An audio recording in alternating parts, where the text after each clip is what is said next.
বিকেলবেলা চা নাস্তার জন্য ঝটপট কিছু নাস্তা করছেন তো এই রেসিপিটা একদম পারফেক্ট হবে। প্রথমে এখানে সুজি নিয়ে নেবেন 1 কাপ, তার সাথে এখানে 2 টেবিল চামচ পরিমাণ গুঁড়া দুধ দিয়ে দিবেন, সাথে দিয়ে দিবেন 2 টেবিল চামচ পরিমাণ আটা, তার সাথে দিয়ে দিবেন হাফ কাপ পরিমাণ চিনি, হাফ চা চামচ বেকিং পাউডার আর একটা ডিম দিয়ে খুব ভালোভাবে মিক্স করে নেবেন।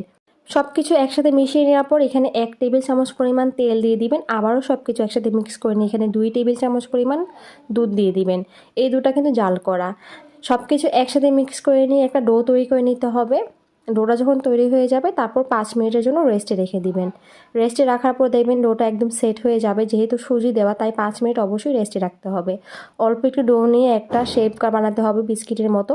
তারপর একটা চামচ দিয়ে এভাবে করে শেপ করে দিলেই হয়ে যাবে, মানে দাগ কেটে নিতে হবে। এভাবে করে সবগুলো বানিয়ে নিয়ে তারপর এগুলো তেলে ভাজতে হবে। একটু বেশি করে তেল দিলে, ডুবো তেলে ভাজলে এই পিঠাটা সবথেকে বেশি ভালো হয়। তো এখানে ডুবো তেলে ভাজতে হবে আর অবশ্যই কিন্তু চুলার হিটটা মিডিয়াম হিটে রাখতে হবে। চুলার হিট